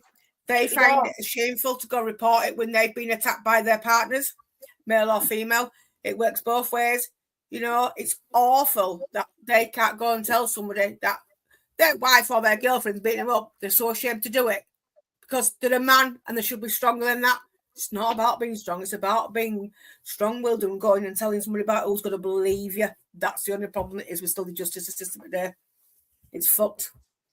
Totally fucked. Yes, that's what we're called. Marital rape. And it's sad because they wouldn't have gone through what they'd have gone through now if they'd have done the job. Because technically, when mother's ringing up police and saying, my son's, there's something not right with him. And they went, oh, actually, well, nobody's reported it at this area. Yeah. He must have had this fascination. He wasn't even bothered that there were people in the house. Yeah. That's crazy, Cruzy. That's like a whole new scale. I mean, and you know what? He's got it cushy in Broadmoor, really, and let's be honest, it's not like spending it in HMP. No, he's got it very, very cushy in the fact that it's not like a prison in Broadmoor. His own cell, his own bed, his own things all over the wall, cushy pillars and quilt and TV and video and shit like that. You know, it's got it cushy. He's done murder. He's committed murder. And what? Oh, PlayStation. That's right. PlayStation. Yep. See, for me, I don't think he should have been charged with diminished responsibilities. No, I think he should have gone to prison and to prison for life, because being in a mental institute is something totally different to being where he is now, where he is, and he's still alive. He's still in prison. And the family's lost generations. Because that's exactly what it is. It's not just a loss guilty as charged, isn't it? For me, he's guilty as charged. Yeah. It's not. There's no undividing thing with it, is there? There's no. Oh, I'm not sure. He's guilty as charged. Oh yeah, yeah. And if they'd have done if the police had done the job properly, this could have been way solved in '86. Never mind in 2008. Because to be honest with you, if they'd have just done their job properly, this wouldn't have happened now. It wouldn't have happened in '93. It wouldn't have happened in '94. And those two women and that little girl would have still been alive. Yes. And it's bad when a police photographer wouldn't work for 2 years after that. Because when he closed his eyes, all he could see was that murder scene. And he ended up actually leaving the police force, and he ended up being a taxi driver in London because it affected him that much that he could never work again because of what he see. It was that bad. And I've seen pictures at crime scene. I personally didn't want to put them on channel because I thought it'd scare people, if I'm honest, and I didn't want to do that. But, if you want to look at me at your own free peril, then that's up to you guys. But I can understand why he never worked again. I'll be honest with you, because that crime scene was absolutely devastating. And there's plenty of documentaries out there where you can watch it, you can see it. And, that he was.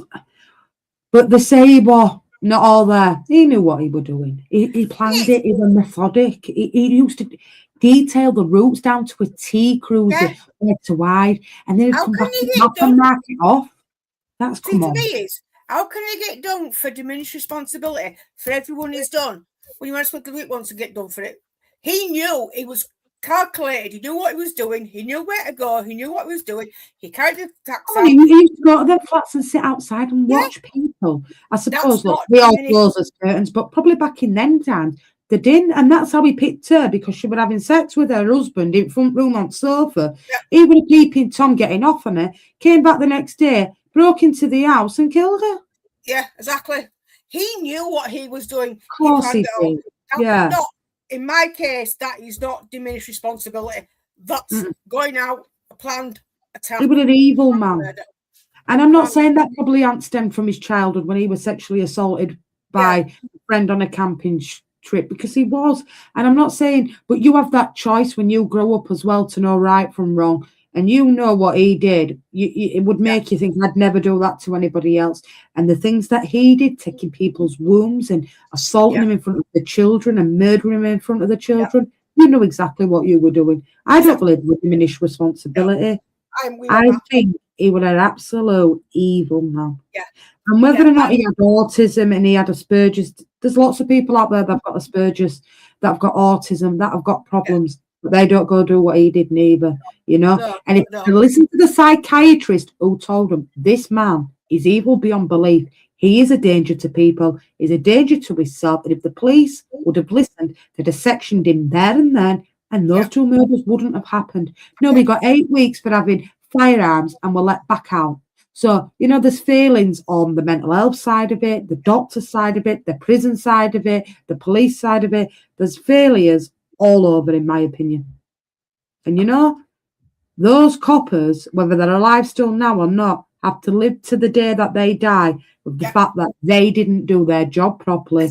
And Robert Napper was allowed to go on for as long as he did because they thought, oh, do you know what? You don't suit the profile, but you do. Fuck all wrong. We're going to go with because they knew if they'd have said, look, actually, do you know what? We know Colin Stagg haven't done it. They'd look absolute idiots, you know. It were covering their own arse. It was nothing to do with Napper in that respect. It was the fact that, look, we've got to cover our own asses here because we've gone for that long for Stagg that if we now change our tune, we're going to look absolute idiots here and we might end up facing a prosecution. So even after the judge had said what he'd said, they still were insistent. Actually, no, we're not looking for anybody else in this crime. Now, with certain people, I do get that. Like with Susie Lampu, when that copper come out of there and said, do you know what? We're not looking for anybody else in this case. We do believe he'd done it. I genuinely believe that one. I do believe he'd done it. They just can't prove it. Yeah, but with him, that's totally different. It was entrapment. It was totally different. And I think, do you know what? You shouldn't have been allowed to get away with what you were getting away with anyway. And they were that shameless.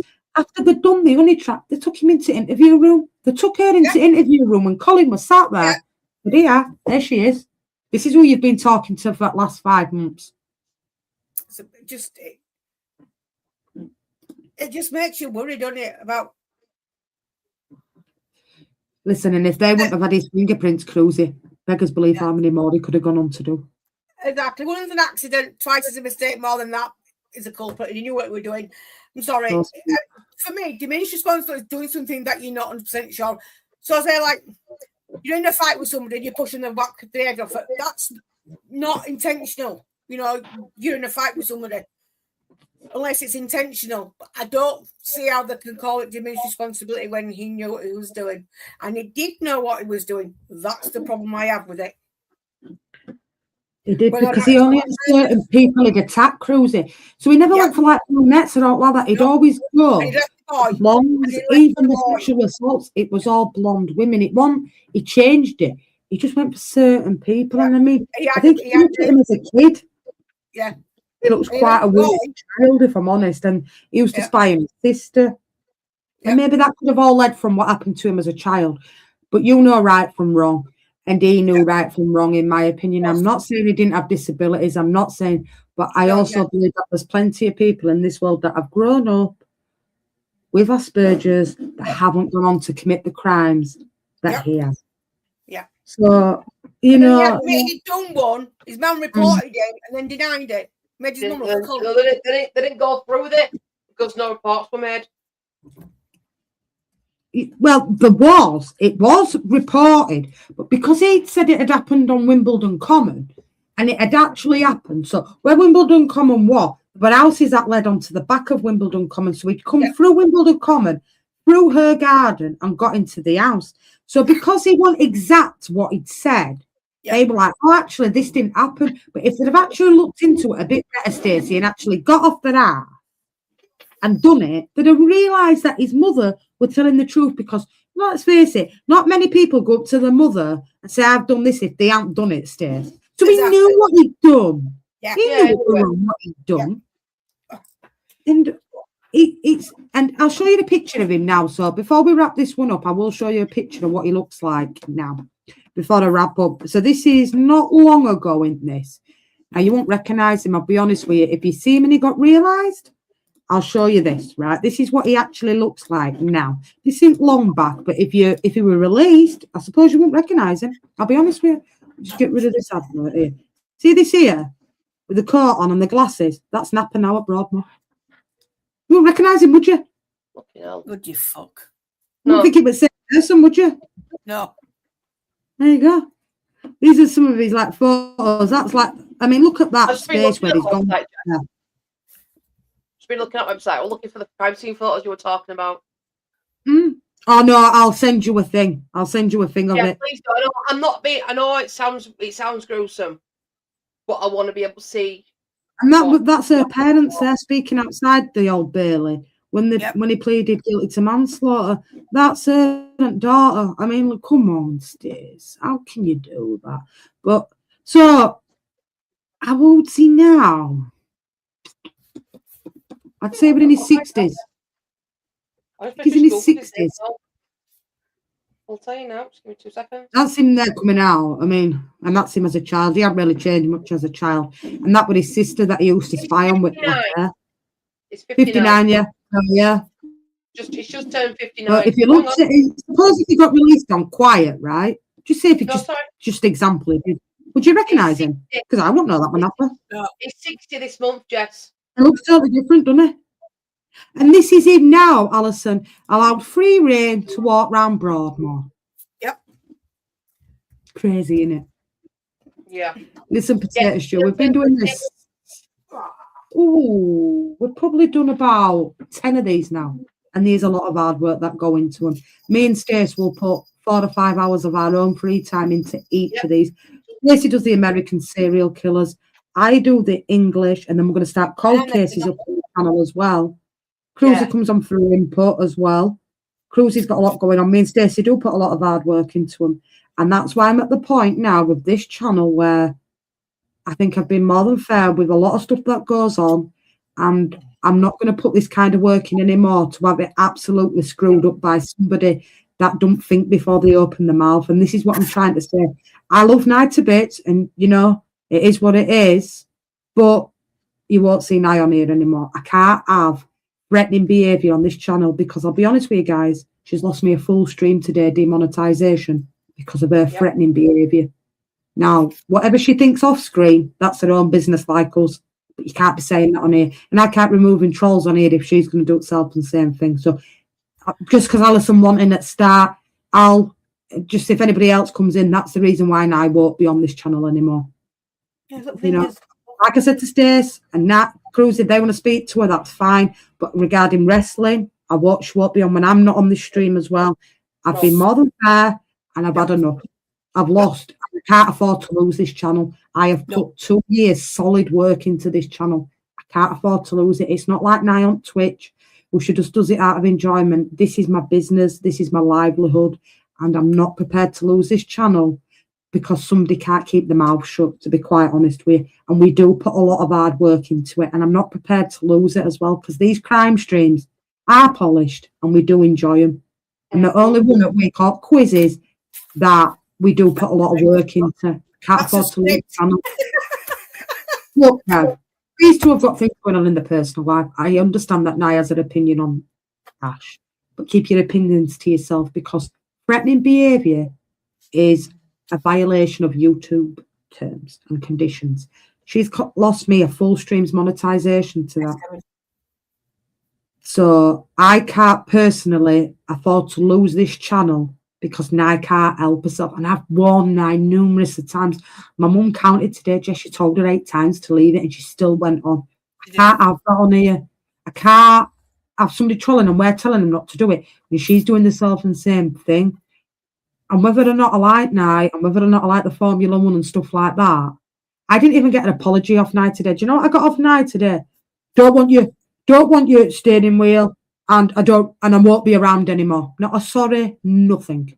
So that shows to me that, to be honest with you, if you don't behave on your own channel like that, what gives you the right to come onto this channel and behave like it? Me and Stace have a laugh on here, same as Cruz. But I don't insult people, and she's done it numerous of times and I've let it go. Today, YouTube have flagged it. These two aren't lying, they won't lie for me. No, YouTube flagged it up.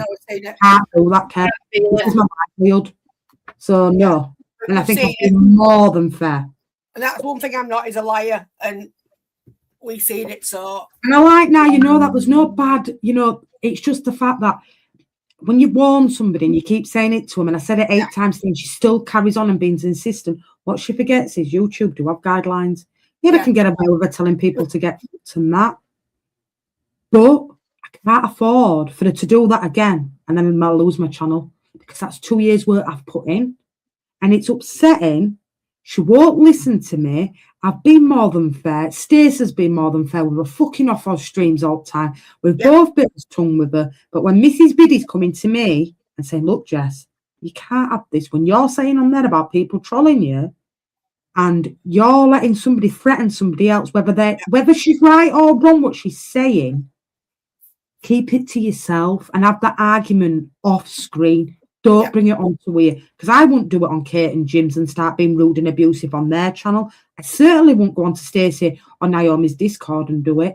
And it's a shame, because I do like Nye. But when somebody won't listen to you, it gets to a point where you think, you know what, I've got to do what's best for the channel. And the best thing for the channel is for her to not be on this channel anymore. I apologise to anybody that does like Nye on here. I apologise to anybody that did want to watch the Formula One. But you know what? It ain't that hard for me and Stacey to do a Formula One stream neither, and Cruisy for that matter. And we can bring Ricardo on here. So we can still do the Formula One, because to be honest with you, it ain't that hard to follow. We can do a lot on here. But I know F1. I have to think of myself and be a bit selfish and think, do you know what? I think I've been fair. I gave her a Scarborough warning a couple of weeks ago when she insulted Ash about how she looks. She hadn't listened to a word I've said. I sat on here, and do you know what? I was that close to ending stream because I just wanted her to shut up. I'm trying to watch the football, yeah? People ain't listening to what I'm saying, yeah? I've took people off here for less. Stu insulted Renee's dad. Stu hasn't been back on here since, and that was once. How many times have I given Nye? A lot. It is what it is. We moved from it, but just to clarify, so nobody else asked for a week, that's why she's not on here anymore. She can't even send me an apology and said, you know what, I was out of order today. We'll see it. And then she tries to put the spin on it and make Stacey feel guilty. Like Stacey's got to choose between me and Nye. Stacey will make that choice, whatever she wants to do. If Stacey wants to pick Nye and she don't come in here more, that's fine. But I won't put Stacey in that position even and said, you know what, if you talk to Nye, you don't come in here. I'm not like that. What Stacey and Nye do off stream is up to them. But before long, that and Naomi's is going to get her in a lot of trouble. So before anything else comes along on this channel, and I get a lot of backbite for it, like Drula says, because it's me that gets it, nobody else. It's time to move. It's time to move. Josh behaves. James behaves. Cruz and Stacey, we have a laugh, but they behave. She's too much for me. It's too much it's too much of a risk, and I think I've been more than fair. And this will be last year of it from me. We move on the channel. We move. We've had to do what's right for us. We can do Formula One. It's not a problem. I'm sure me, Stacey, and Cruisy between ourselves can do Formula One. Oh, I know a lot about F1. But she's too much. And she's going to cause me before long to lose this channel. And I haven't told you guys a lot of stuff I've been fucked over for now. It's enough. It's enough. And I was raging when I came off here. You asked these, I put my hand through desk. I was livid because she will not listen to what I'm saying. So, we sat like that backstage. Yeah, then she'll shut herself because they know what I'm like. I have got a temper. I didn't want to show it to you guys on screen, so I sat quiet. I went backstage and I said, look what I've been done for today because of her in the mouth. Yeah. And it isn't me that's doing it. It's not Stace. It's not Josh. It's Nye. I've been more than fair. I've brought her on here when no one else would have her on their channels. But she's took the piss, to be blunt. So the Now TV stops. It all stops. That's it. It stops. The book stops with me today. I have been kind. I've done a lot for Nye off stream. And she's just put it back in my face and done that. She ignored me today when I politely asked 8 times to stop it. And she still consistently went on and kept going on. Can't have that on here. Bit of respect. That's all I'm asking. Don't ask for a lot. I just ask you not to be like that. And that's class as cyber trolling. And do you know if YouTube, if Ash actually rang up YouTube, please could look into Naomi because it's classed as threatening behaviour. That's all I'm saying. I'm not going to lose my channel for now. I'm not. And that's how I'm going to leave it, you know. We've done. I've explained what I've had to explain. I won't be explaining it again. I'm sure you guys in chat can explain to anybody that hasn't been in tonight where Naomi is. But as far as I'm concerned, I have done what I've needed to do today for the sanity of this channel, because you guys enjoy it. I know these two enjoy it. It's not worth losing it for now. It ain't. And I've been close a couple of times when I can't lie. We've had off at cusp saying things. I've had to turn a few times I've had to turn the monetization off the streams before YouTube have got to me, because what she's been saying today is it. And that's how it's going to be left. So please don't come for me and say, I'll bring her back on. Don't put me in an awkward position, because unfortunately for now, she won't be coming back on. Josh can behave, and he's 18. He's 3 years younger than Naomi.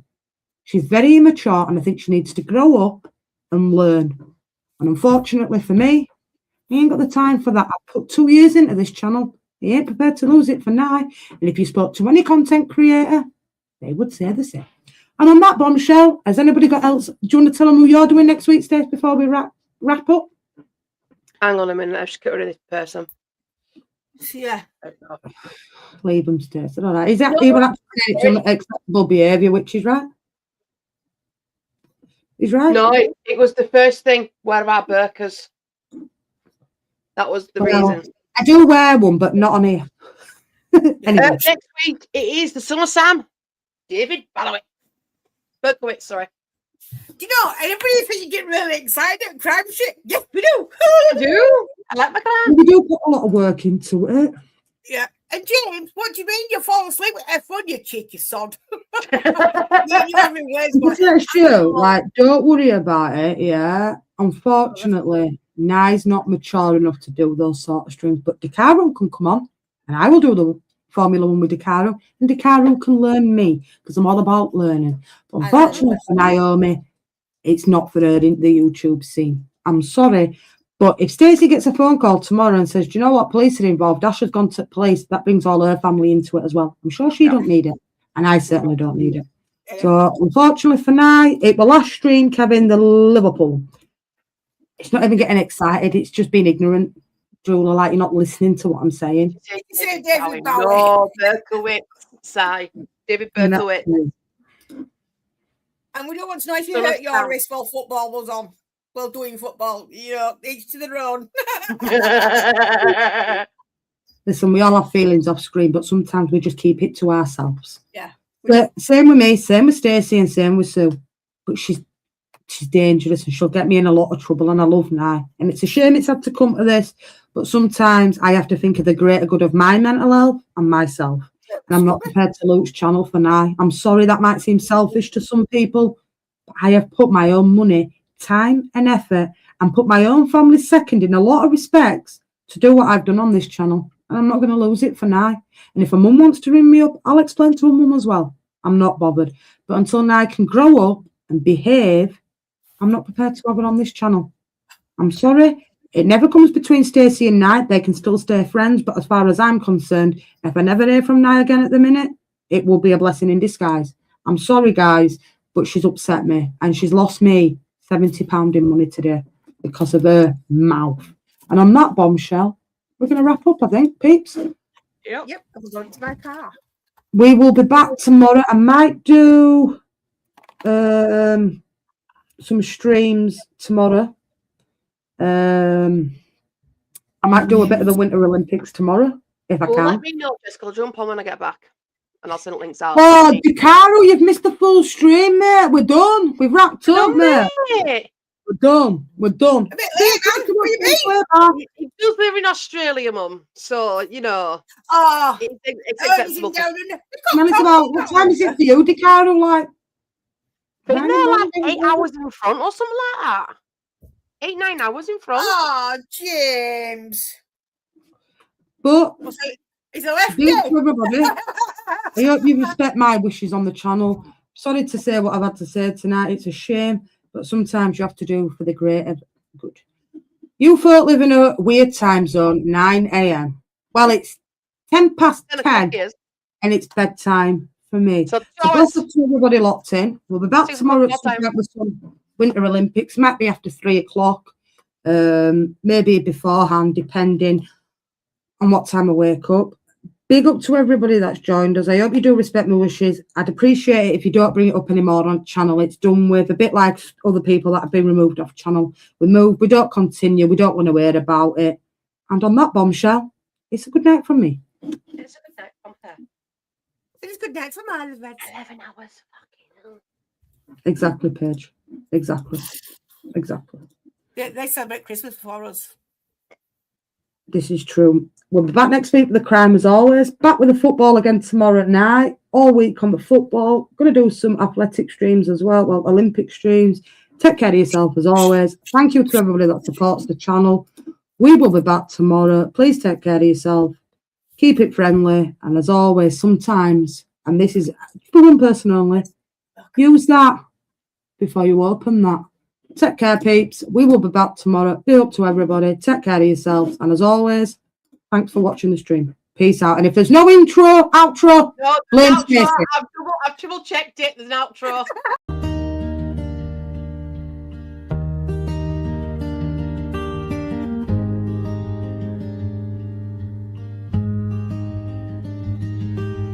Like and share, we shall see you next time on True Crime Trio. Make the right choices, and please don't have nightmares. Till next time.